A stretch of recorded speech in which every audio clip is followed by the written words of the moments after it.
30 to 40 minutes, brother. Hey, everybody. How are you? Welcome back to the Success Secrets Revealed live stream show with Ronald Couming, your host. And today we are blessed to have with us Steve Sims. He's the CEO and founder of Bluefish. And I'm going to talk to you about his bio in a second. But first, I want to tell you the purpose of this show, Success Secrets Revealed. I'll introduce our sponsor, and then we're going to bring Steve on, okay? So the purpose of this show, Success Secrets Revealed, is basically I wanted to create this show. I have a radio show, Internet Marketing and Business Solutions with Ronald Couming, but because of this COVID stuff, they're not manning the station, so they're just running reruns. So I still wanted to contribute and give value to people, and I've been blessed because I've been speaking across the country for years on different aspects, and I've met some amazing people, much like today's guest, Steve Sims, and you'll understand why in a little bit. But what I wanted to do, I created this show to bring on business owners, entrepreneurs, and thought leaders, people who have already been there and done that factually, not just read books or, took a test and all of a sudden, they're an expert, right?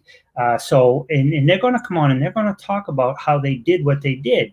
And the theory and the hope is that in hearing them, you'll see that A, what you want to do is possible. B, if you hit a roadblock, that other people hit those roadblocks too. So it kind of takes away that isolation. And then also how they got out of it, which is huge because, ultimately we all have success and failure. But how we, get beyond the failure and continue with the success kind of like sets us apart.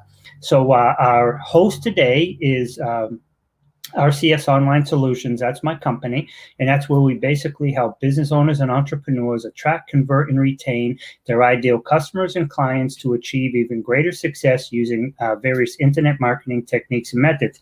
Let's be honest, at the end of the day, you can have the best service, the best product, the best copy, the best website, the best funnels. You can have the best of everything, but if your ideal customer and client can't find you when they need your solution, and they're searching for your solution, they're not searching for your name because they don't know you, you're not going to be considered and you're certainly not going to be hired. So anyhow, that's what RCS Online Solutions does.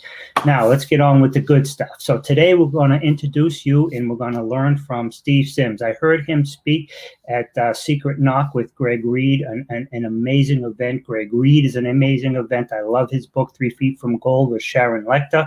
Highly recommend it. Highly recommend Secret Knock.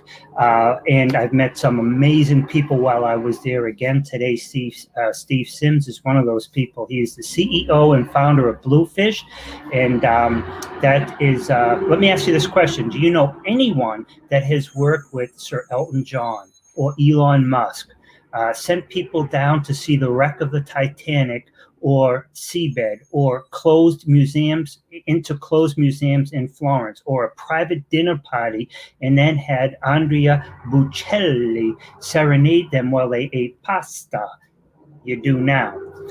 Quoted as the real-life Wizard of Oz by Forbes and Entrepreneur Magazine, Steve Sims is a best-selling author with BLUEFISHING, The Art of Making Things Happen, sought-after coach and speaker at a variety of networking groups and associations, as well as the Pentagon, and we're probably going to touch on that, and Harvard twice.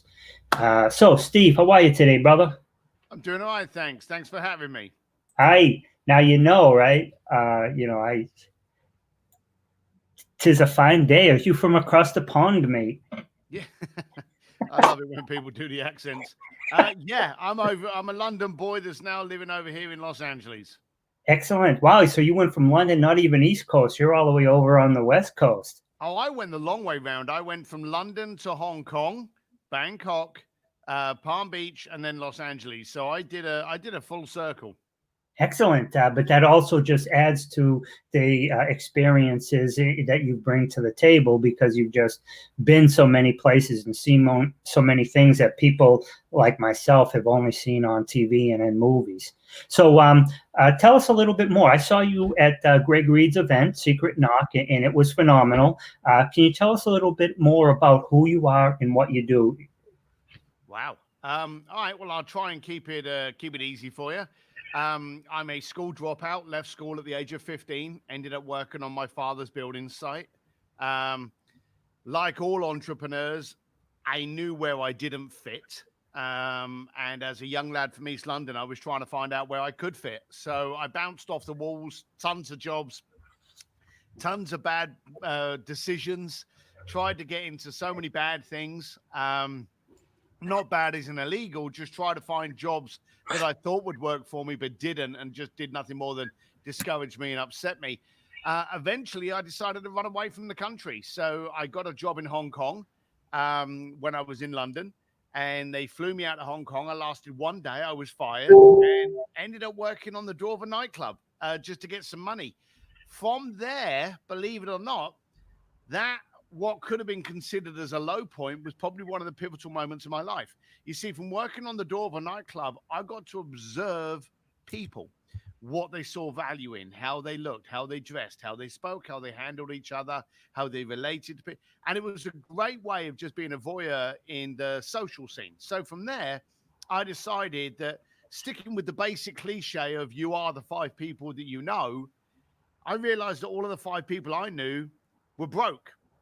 Guess what? Broke people don't buy things they can't afford you. So I went out on a mission to find 5 affluent friends. And the only way that I could do it at the time was to give them suggestions on the best nightclubs, the best parties to go to.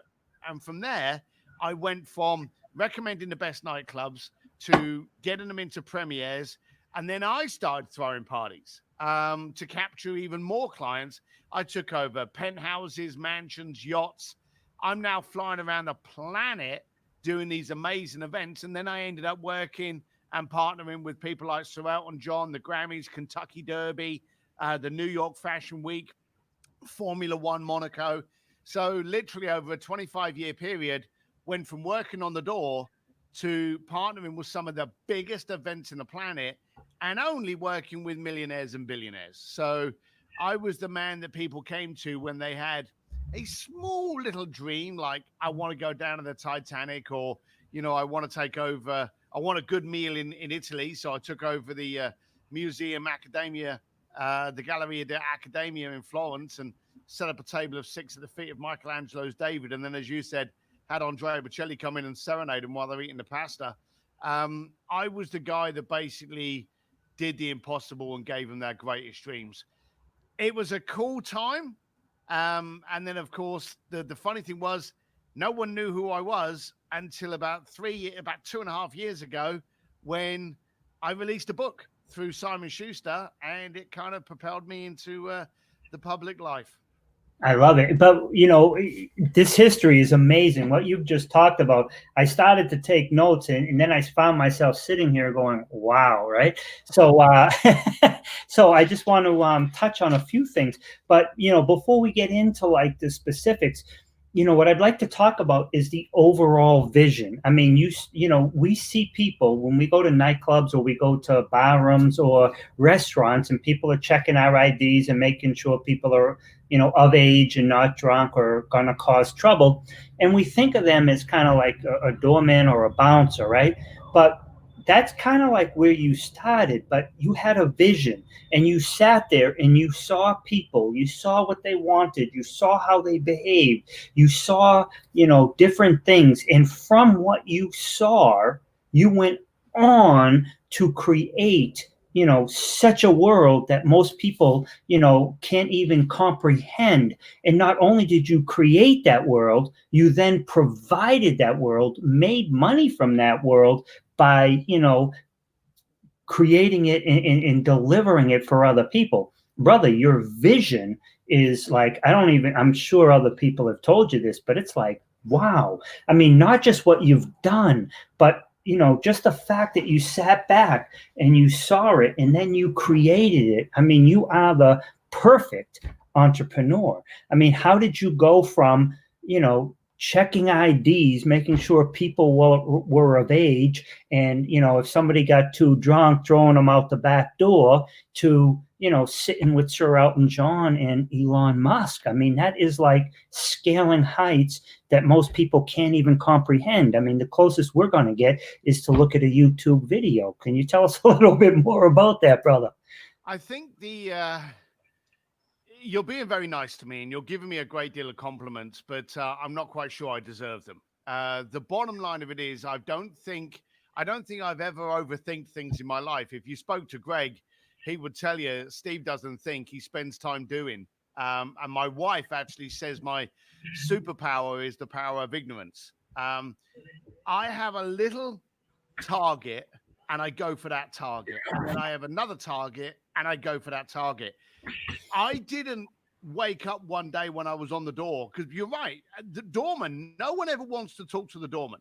So it wasn't a case of, hey, I had control, because the guy next to me that had the guest list, he was getting everyone flirt with him. When they looked at me, they were petrified. You know, they didn't want to have a conversation with me. So it wasn't that interaction. It was the fact that I was almost an invisible pillar where I could just watch the world and see how they related to other people. In fact, when I would walk up to someone and I wanted to start a conversation with them, they would look at me terrified because they thought I was going to punch them in the nose and kick them out of the club. And I'd walk up to them and I'd go, hey, guys, you having a good night? And they'd be like, yeah, what have we done? Well, what have we done wrong? What's wrong? And I'd be like, nothing. You seem like you're having a good bit of fun. And I just wanted to say hi. Just enjoy yourself. None of the doormen ever did that. All the doorman ever did was walk around the room looking scary. And this created almost like a bad vibe. If people were like having a lot of fun, then a doorman came up behind them, they'd be like, oh, we got to calm it down. I was completely the opposite. I was almost the host. Even though I was the doorman, I was going around to the people that I wanted to communicate with, because again, I had a simple goal, one simple goal. I wanted to know a rich person, and I wanted to ask them, why are you rich and I'm not? I love it. That was my simple, stupid goal. And the only reason that they would talk to me was if I gave them something. So what I was giving them was, I was like, hey guys, I see you here every Tuesday. Next Thursday, there's a really good party down the road. Would you like me to see if I can get you into it? It gave them a reason to talk to me. Now, here's the funny thing. I've never been shy about asking for anything, but I never, ever, ever, ever got around to asking them how they made so much money. Because by the time I started doing what I was doing to keep them in my circle, then I created an industry. I was already making the money. So I never, ever got around to asking these people how they made so much money. Yeah. I love, what you do was so fundamental. And I, you talk about it in like an abstract, and I don't think you even really, at this point, you probably do, but at that point you didn't, but you added value first.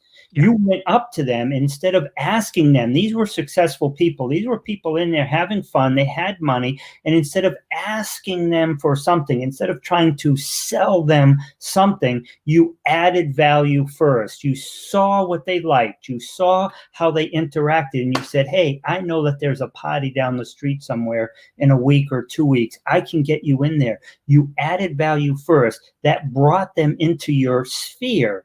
And then from there, you were able to, capitalize on that, but you did it by adding value first. I mean, these are things that we learn, but, you learned on like an intuitive level. I mean, you just did it.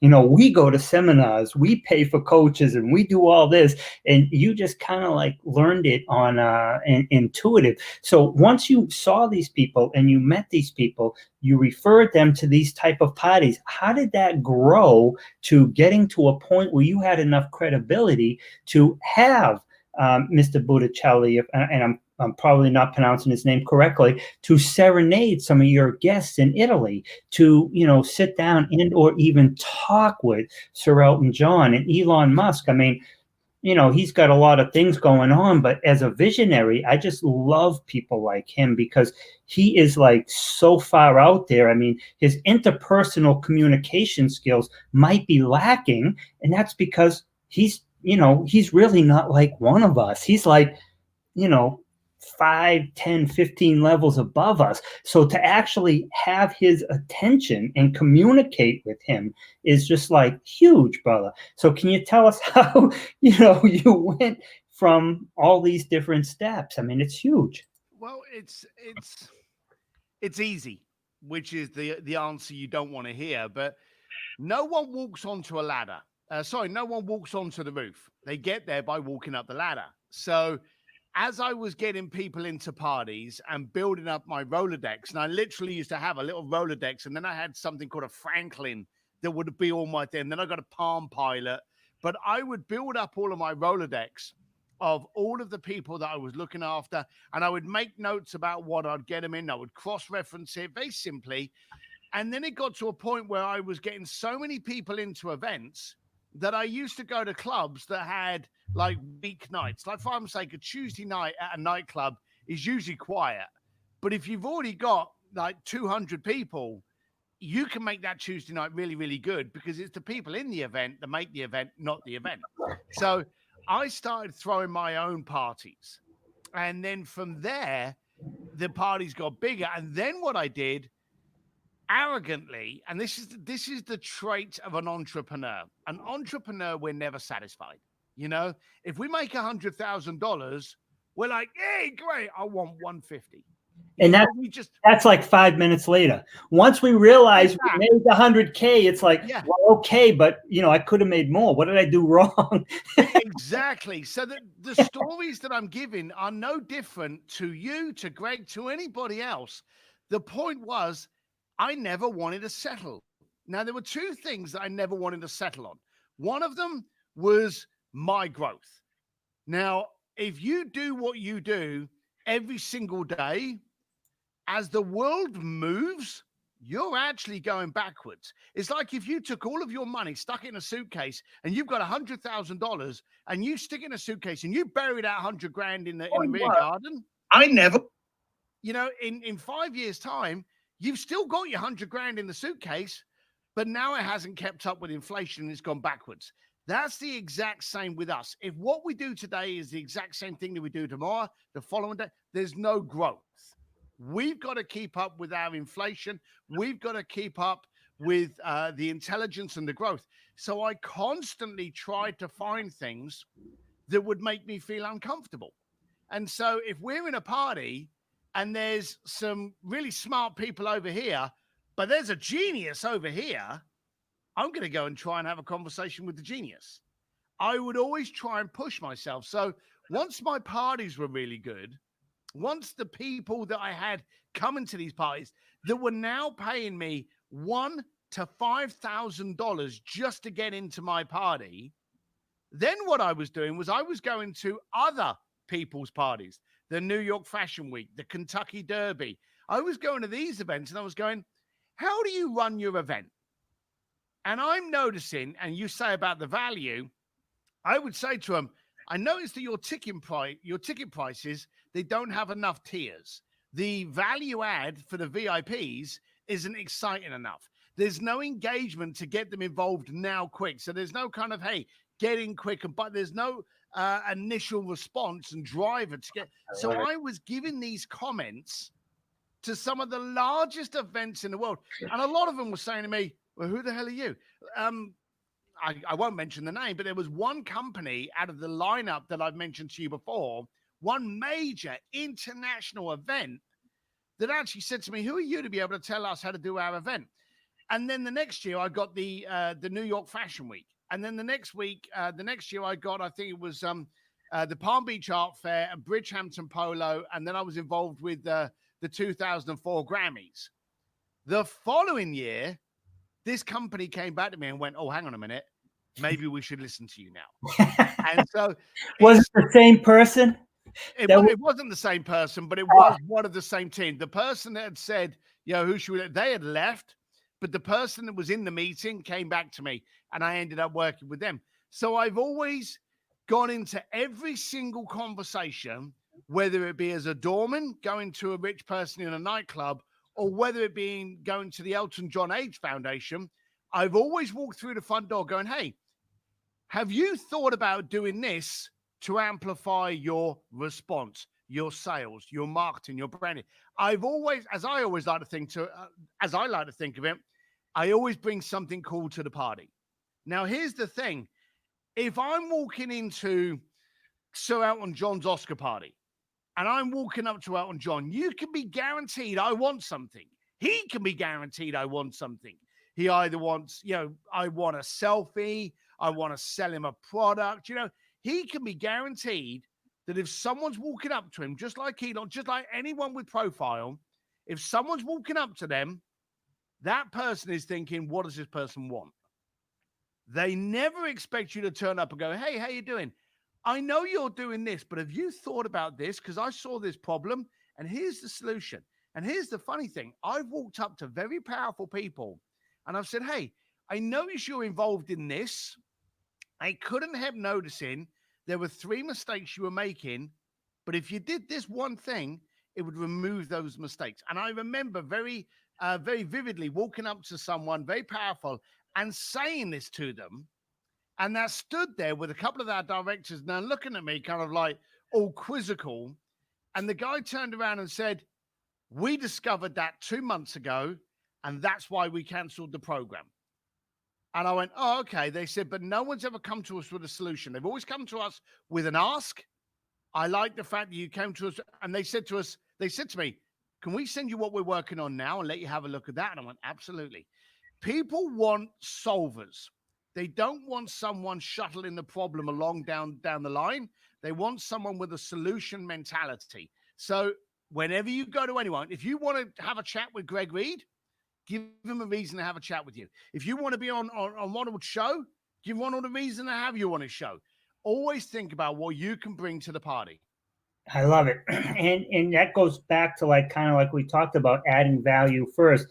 But what you did is we can talk, and I think it's Jim Rohn and probably several other people. They talk about how we will be compensated and rewarded for the problems we solve in the future. If we're solving a problem like how to put groceries in a bag, we will be compensated, accordingly. And there's, that's nothing wrong with that. I'm not putting anybody down.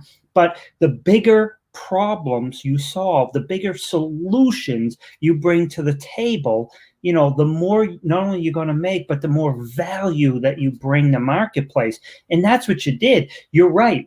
People are so used to, whether it's, Sir Elton John or, Les Brown, Greg Reed, all these other people, Mark Victor Hansen, anybody you can think of, people are coming up to them to take. Can I get that selfie? Can I interview you? Can I give you my, manuscript? Will you read my thing so you can produce my movie? Whatever it is, but to come up to them and not just tell them what's wrong, but to offer them that solution. To give them the solution to the problem sets you apart. Anybody can be a critic. Anybody can say, I don't like that. You could do that better. This was wrong. This didn't make me feel comfortable. All that, that's great. But, I don't want to be politically incorrect here, but it's kind of crap, right? Tell me that, but then put a comma on it, not a period, and tell me how I can solve the problem. And pow, you and I will connect. I love that, brother. Tell me more.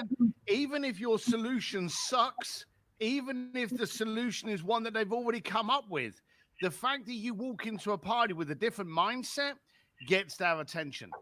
When you actually, the old saying about, I need to get my foot in the door.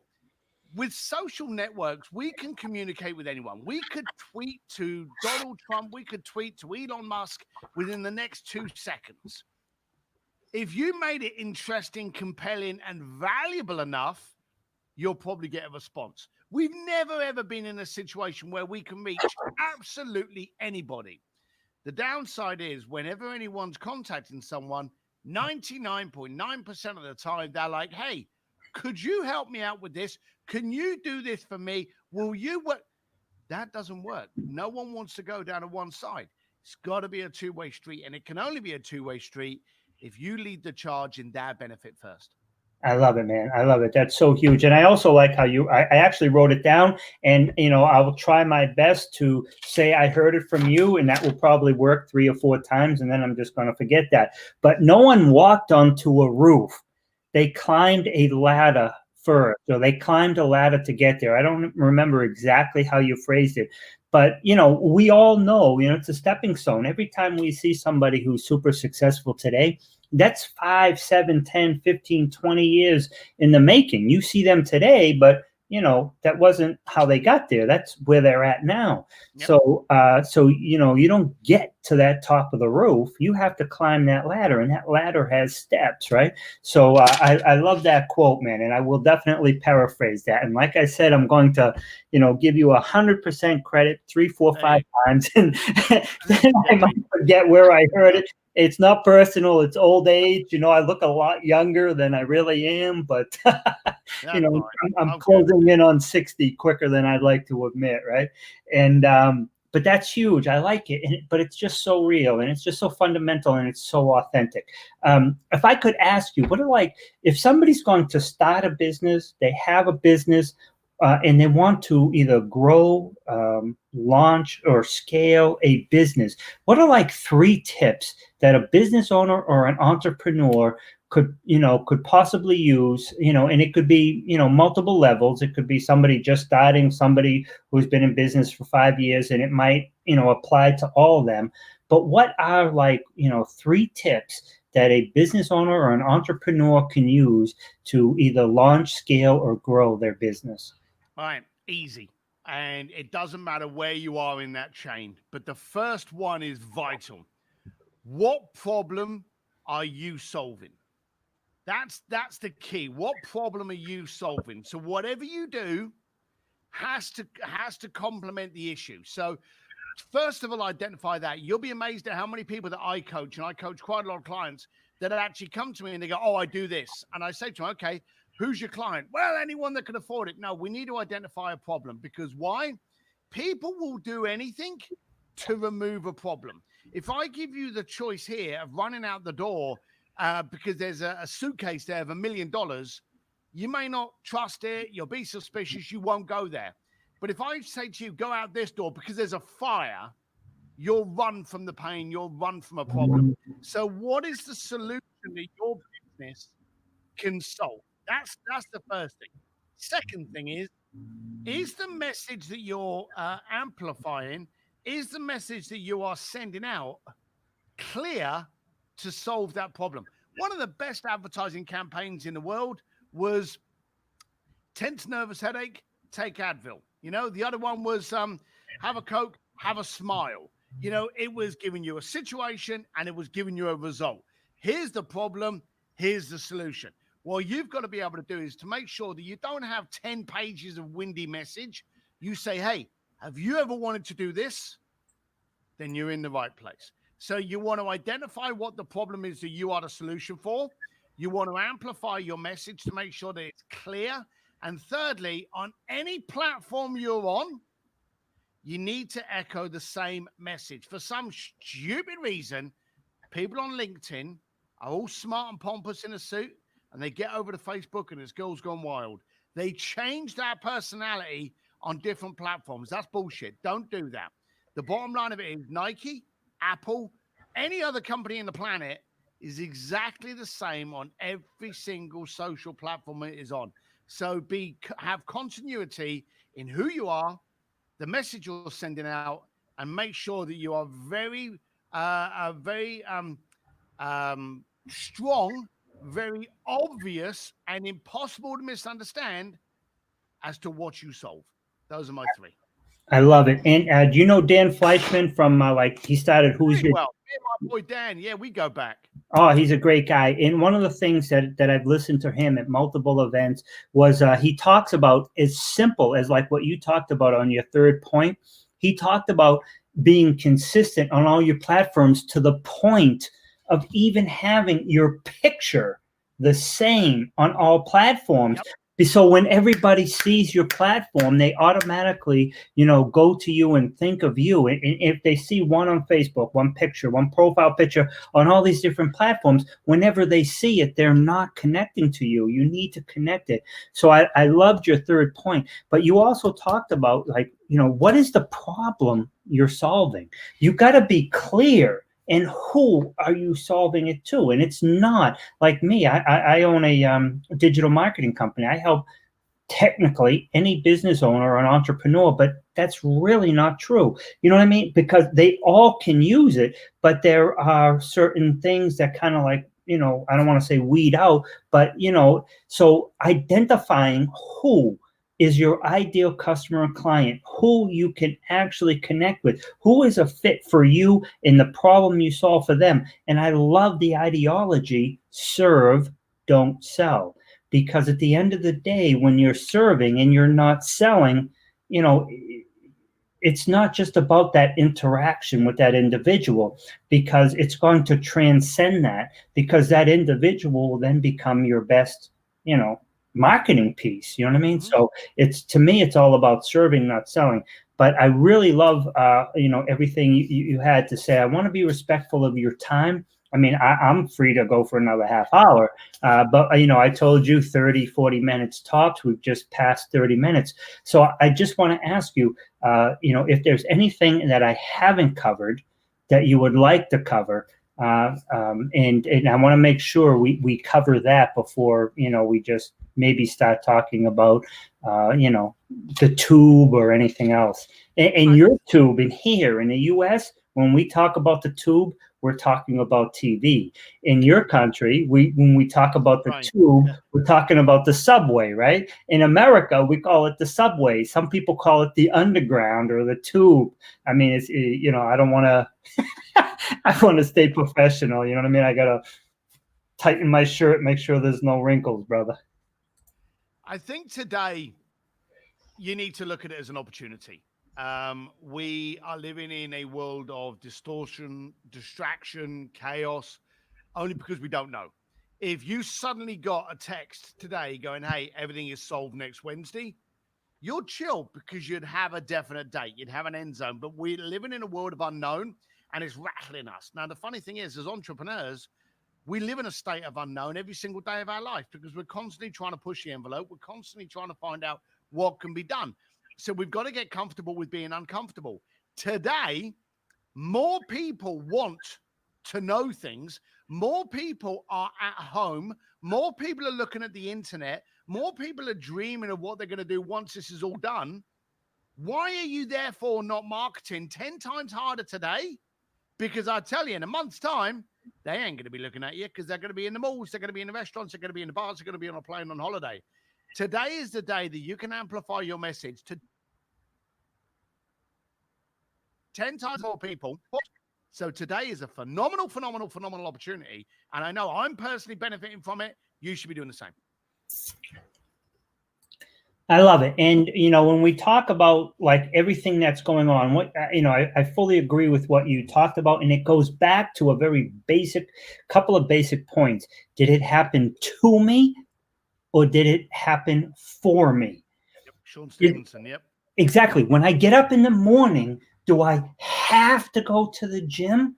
Do I have to get up? Do I have to get dressed? Do I have to go 2.2 miles to the gym? Do I have to? Because that places a negative.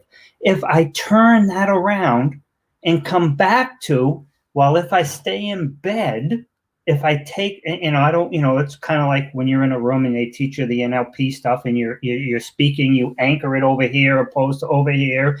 But, if you turn that negative around to like, well, if I stay in bed, you know what I mean? My immune system's going to decrease. I'm going to gain weight. I'm not going to feel good. I'm not going to feel, sexy. I'm not going to be attractive. I'm not going to get girl. Whatever it is, you know what I mean? I'm not going to feel, I just, it's really, when you're starting to talk about mindset stuff. So at the end of the day, we're kind of going, up until this point, we've kind of talked about how we perform and what we do and the successes we've had, but it really comes down to like the mindset stuff. So I can't let you go, brother, until you start to tell us a little bit about that mindset. What set you apart? And I don't want to say from the average doorman, because there is absolutely nothing wrong with him. My brother Georgie is one, and he might be listening. And I'm telling you, if you saw a picture of my brother minus the Fu Manchu, you and him would be pretty identical. I don't know your side, from this view, but he's like I don't know, 6 feet something and, 300 pounds and all that stuff. And he drives a bike, one of the nicest people in the world. But if you look at him, it's like, hi, you know what I mean? But what was the mindset that got you from being, a doorman? And again, I don't mean that in a negative way, but it's just, it's that role, it's that function. But you saw that, you just went from that to, sitting down with Elton John, sitting down with Elon Musk, arranging tables with Andre Bocelli, right? And people eating pasta in Italy. Dude, I mean, this is like, who is that guy on PBS? Robin something or other. And he you know what I'm talking about? And he had this travel show, right? I mean, you're like, he went there and other people paid him to go, but I mean, you lived it. This guy was like on the outskirts of it. You were on the inside. I think the mindset is what we've already defined within the entrepreneur. The entrepreneur doesn't want to settle. In fact, 9 times out of 10, when they start getting into monotony, they usually screw things up. So we're inventors, designers, visionaries. So I literally I was the little Irish kid that didn't want to settle. If I made 10 grand, I wanted to make 20. If I had a nice apartment, I wanted the penthouse. If I had a nice house, I wanted an estate. If I had a nice garden, I wanted to have a view of the ocean. You never settle. And entrepreneurs, we have that in us. If we don't, then we're just kidding ourselves. But I found that I got more benefit from trying things and failing than by not trying at all. And I would fail 20 times and then I would be successful once. And that once would propel me into another galaxy, into another stratosphere, into another sandpit.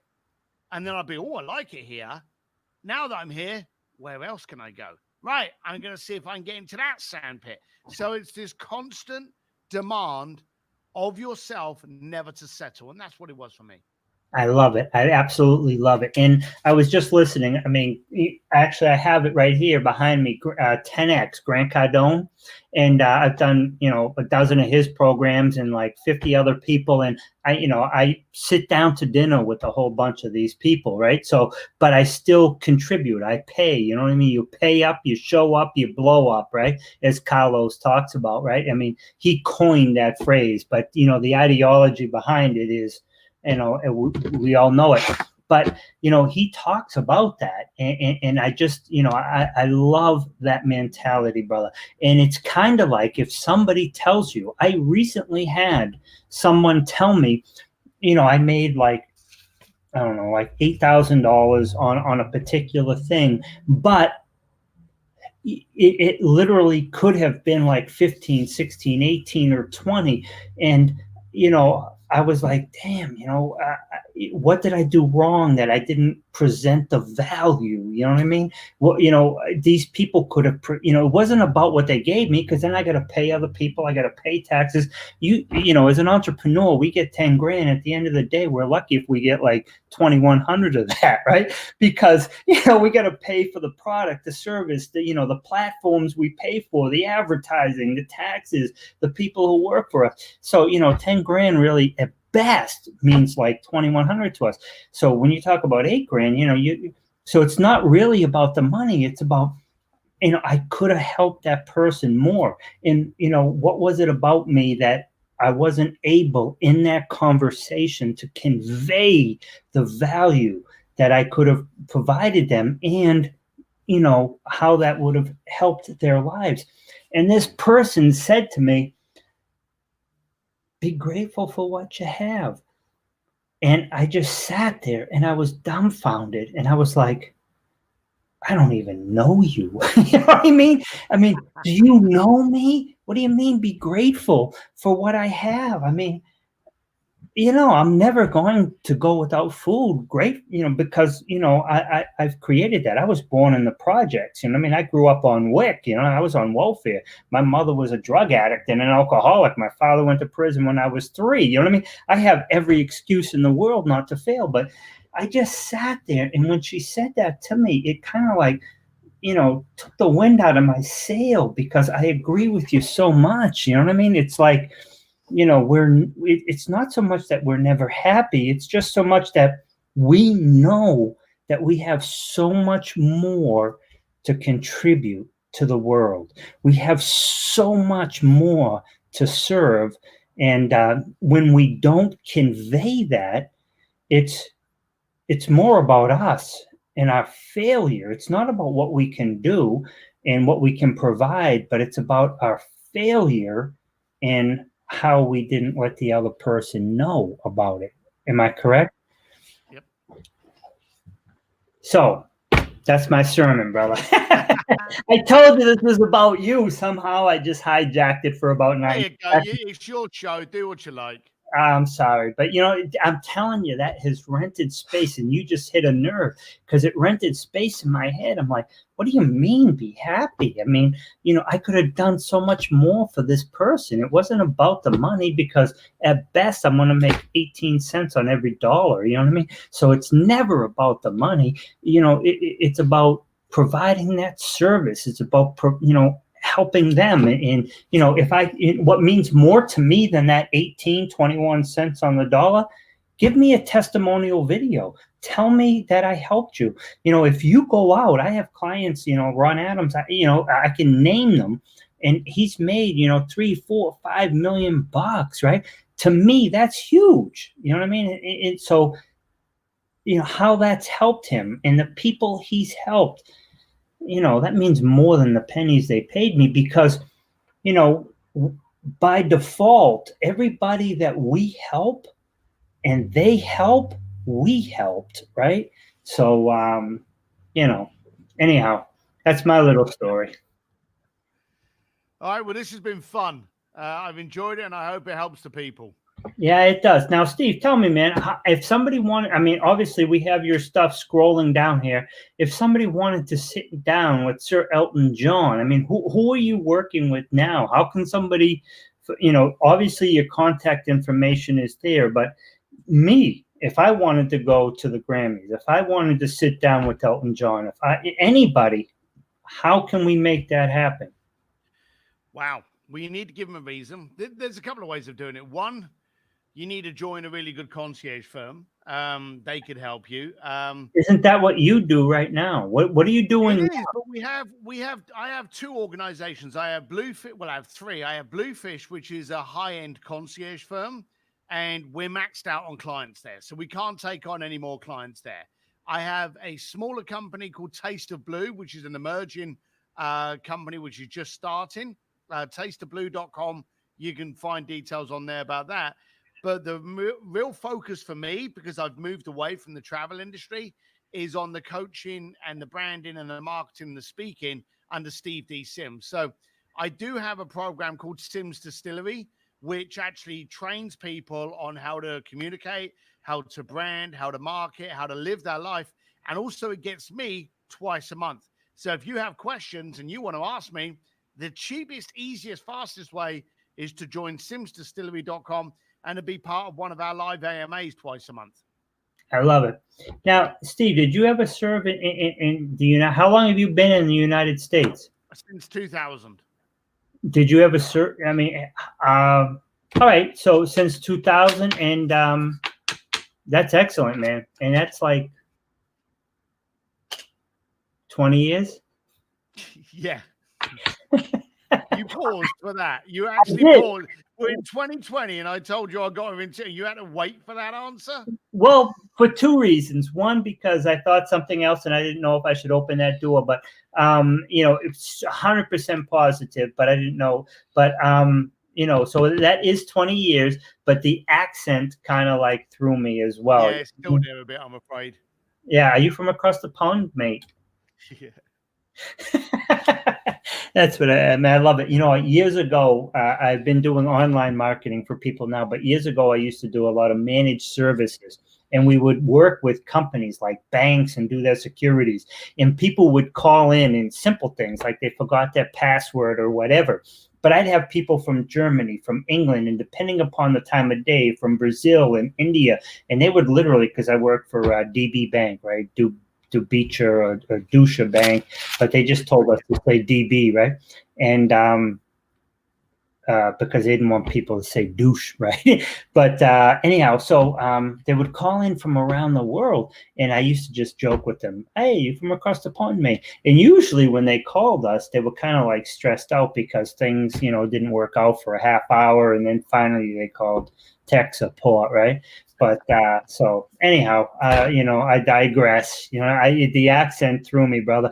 I love to stay professional and stuff, but sometimes my real personality comes out. All I want to do is make money, serve people, and have fun, right? So, you know, I mean, you know, I want to live on the beach, and I don't, you know, corporate America has never been a thing that has called me. It's kind of like something that repels me. So being politically correct or, you know, being, you know, that's just not me, brother.